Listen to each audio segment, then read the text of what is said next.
Student, आज हम देखेंगे chapter 5 the summit within. Summit का मतलब होता है चोटी, शिखर। विदिन मतलब अपने अंदर की चोटी या शिखर को हम देखते हैं कि कैसे पार करते हैं। बिफोर यू रीड, चलिए पढ़ने से पहले देखते हैं। Major HPS Ahluwalia was the member of the first successful Indian expedition to Mount Everest in 1965। जो 1965 में माउंट एवरेस्ट को चढ़ने का अभियान बनाया गया था, सक्सेसफुल जो अभियान हुआ था, उसके मेजर एचपीएस आलूवालिया सदस्य रह चुके थे। ठीक है।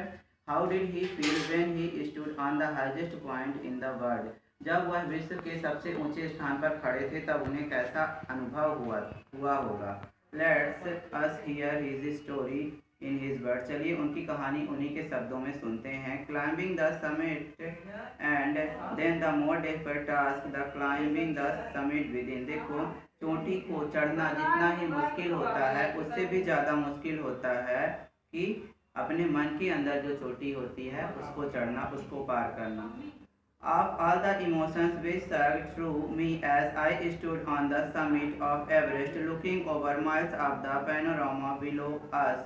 देखो क्या होता है कि जब मैं बताते हैं मेजर एचपीएस आलूवालिया कि जब मैं एकदम ऊंचे चोटी पर खड़ा हुआ था तब मेरे अंदर की सारी जो इमोशंस थे, मेरी भावनाएं थी, वो उभर उभर के बाहर आ रही थी। Looking over miles of panorama below us, the dominant one I think was humility। देखो क्या था कि जब मैं पहाड़ पर ऊपर से चढ़कर नीचे का पूरा परिदृश्य देख रहा था तो मेरे अंदर मतलब प्रबल तीव्र इच्छा हो रही थी, मुझे अपने आप से घृणा हो रही थी। क्यों कि the physical in me seems to say thank God it's all over, है ना। जो मतलब भौतिक रूप से था, शारीरिक रूप से था, तो मैं ये समझ रहा था, भगवान का शुक्रिया अदा कर रहा था कि अब सब कुछ पूर्ण हो चुका है भौतिक रूप से। However instead of being jubilant there was a tinge of the sadness. देखो क्या था कि मेरे अंदर बहुत ज़्यादा खुशी थी, लेकिन फिर भी उतने में भी कहीं ना कहीं एक मतलब दुख था।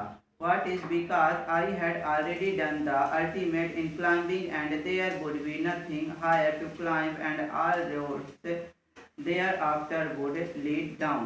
देखो ऐसा क्यों था, मेरे अंदर दुख क्यों था, इसलिए था, शायद यह दुख इसलिए था कि मैं अंततः उस शिखर पर पहुंच गया था जहां से ऊपर जाने का कोई रास्ता नहीं था। सारे के सारे रास्ते, सारी की सारी रोड्स नीचे की ओर ही ले जाती थी। By climbing the summit of the Everest, you are overwhelmed by the deep sense of joy and thankfulness। देखो जो पहाड़, जो चोटी होती है माउंट एवरेस्ट की, उसको चढ़ने के बाद आप एकदम ओतप्रोत हो जाते हैं, आपके अंदर बिल्कुल एक अलग सी खुशी हो जाती है और आप भगवान का शुक्रिया अदा करते हो कि हम चोटी पर पहुंच गए हैं। It is a joy which last of a time. देखो क्या होता है, यह वो खुशी होती है जो पूरी लाइफ टाइम, पूरे जीवन काल में हमारे साथ रहती है। The experience changes your completely. और आपके जो अनुभव होते हैं वो पूरी तरह से बदल जाते हैं माउंट एवरेस्ट की चोटी को चढ़ने के बाद। The man who has been to the mountains is never the same again. जो आदमी एक बार माउंट एवरेस्ट की चोटी चढ़ जाता है वह पुराने जैसा बिल्कुल भी नहीं रहता, उसका पूरा बिहेव पुराने जैसा नहीं रह जाता, वो बिल्कुल चेंज हो जाता है। As I look back as life after climbing Everest, I cannot help remark about the other summit। As I back, देखो जब वो माउंट एवरेस्ट की चोटी मतलब चढ़कर मैं दोबारा वापस आया तो मैं पहले जैसा कभी भी नहीं रह गया। The summit of the mind. मैं माउंट एवरेस्ट की चोटी तो चढ़ लिया, लेकिन मेरे मन के अंदर एक और चोटी थी। ठीक है, मेरे दिमाग के अंदर की चोटी। No less formidable and no easier to climb. उस चोटी को चढ़ना भी इतना आसान नहीं था, बहुत ही डरावना था और बहुत ही कठिन था मन की चोटी को पार करना। Even when getting down from the summit, once the physical exhaustion has gone। देखो क्या होता है, एक बार जब हम मतलब उस माउंट एवरेस्ट की चोटी को चढ़कर नीचे आ जाते हैं तो जो हमारा शारीरिक थकावट होती है वो दूर हो जाती है। I began asking myself the question why I had climbed the Everest। तब मैं अपने आप से प्रश्न करता हूँ कि आखिर मैं माउंट एवरेस्ट की चोटी चढ़ा ही क्यों। Why did the act of reaching the summit have such a hold on my imagination। कहते हैं कि मतलब इस माउंट एवरेस्ट को चढ़ने का मेरे मन में बिल्कुल हमेशा से ख्याल क्यों रहता था, मेरी भावनाओं में हमेशा ये क्यों रहता था कि मैं माउंट एवरेस्ट की चोटी पर चढ़ूंगा। It was already a thing of the past. देखो ये तो बिल्कुल एक पुरानी चीज हो चुकी थी कि मैं माउंट एवरेस्ट की चोटी पर चढ़ा था। समथिंग डन स्टरडे, ये वो था जो मैं कभी पिछले मतलब कल मतलब घटित हो चुका था। With every passing day it would become more remote, और जैसे जैसे दिन गुजरता जाता ये ज़्यादा पुरानी बातें हो जाती, दुर्लभ बातें होती जाती। And then what would remain, और फिर क्या बचता। Would my memories fade slowly away, क्या मेरी यादाश्त धीरे धीरे कम होती जाती, धुंधली पड़ती जाती सारी यादाश्त। All these thoughts led me to the question myself to why people climb mountains, और ये सारे जो विचार आते थे मुझे उस प्रश्न की ओर ले जाते थे जो ये कहता था कि आखिर लोग माउंट एवरेस्ट पर चढ़ते ही क्यों हैं, पहाड़ों पर चढ़ते ही क्यों हैं। It is not easy to answer the question, इस प्रश्न का उत्तर इतना सरल नहीं था। The simplest answer would be as other have said, और इसका लोग आसानी से उत्तर देते थे, जैसे कहते थे बिकॉज इट इज देयर, हम इसलिए चढ़ते हैं माउंट एवरेस्ट पर क्योंकि वह यहाँ वहाँ पर है।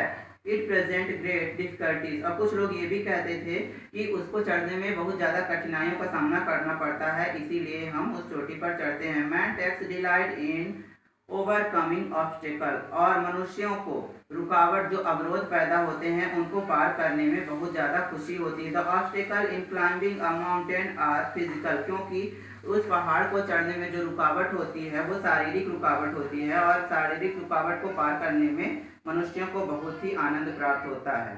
ठीक है, a climb to the summit means endurance, persistence and will power. देखो किसी भी चोटी को चढ़ने का मतलब ये होता है कि हमारे अंदर क्या होनी चाहिए, सहनशीलता होनी चाहिए, दृढ़ता होनी चाहिए और इच्छा शक्ति होनी चाहिए। ठीक है, the demonstration of this physical qualities is no doubt accelerating as it was for me also. देखो क्या होता है कि ये जो क्वालिटीज़ होती हैं है ना, इसका प्रमाण देना कि हमारे अंदर ये मतलब क्वालिटीज़ हैं, चढ़ करके किसी चोटी पर प्रमाण देना ये बहुत ही आरामदायक होता है। और मेरे लिए भी था, जब मैंने भी किया था पहाड़ पर चढ़कर, तो मेरे लिए भी ये बहुत ही आरामदायक था, मुझे बहुत ही सुख पहुंचा रहा था। I have a more personal answer to the question, और मेरा भी एक पर्सनल इस प्रश्न के बारे में एक पर्सनल आंसर है। From my childhood I have been attract by mountains, मैं बचपन से ही पहाड़ों के प्रति आकर्षित रहा हूँ। I had been measurable lost when away from the mountains in the plains, है ना। कह रहे हैं कि मुझे बड़ा दुख होता था जब मुझे पहाड़ों से दूर कर दिया जाता था। Mountains are nature at its best, देखो जो माउंटेन्स होते हैं, पहाड़ होते हैं, वो प्रकृति में सबसे अच्छे होते हैं। There beauty and majesty pose a great challenge, इनकी जो सुंदरता होती है, जो शालीनता होती है, वह हमें एक चुनौती का एहसास कराती है। And like many I believe that mountains are a means of communication with the god, और मेरा विश्वास है कि जो पहाड़ होते हैं वो भगवान से वार्तालाप करने का एक साधन होते हैं। Once having granted this the question remains, और अब इसके बाद एक प्रश्न बचता है, फिर से वही प्रश्न बचता है, वाई एवरेस्ट, एवरेस्ट ही लोग क्यों चढ़ते हैं। Because it is the highest, क्योंकि यह सबसे ऊंचा है। The mightiest and the has डिफाइड many previous attempts, और क्योंकि ये शक्तिशाली होता है, हमें इसे चढ़ने में बहुत सारे मतलब कठिनाइयों का सामना करना पड़ता है। It takes the last one's of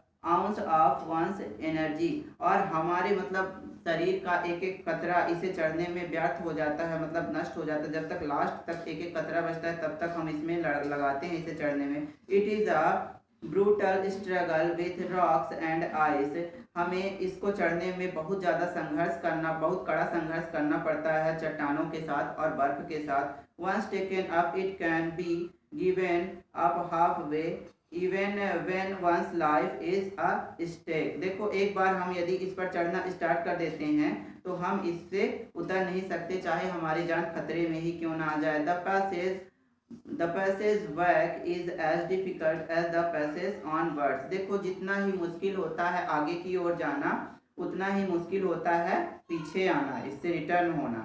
and then when the summit is climbed there is the acceleration, the joy of the having done something, और जब हम उस पहाड़ की चोटी पर चढ़ जाते हैं तो हमें एक बहुत ही खुशी का एहसास होता है, आरामदायक लगता है, बहुत खुशी होती है, ऐसा लगता है कि हमने कुछ तो किया।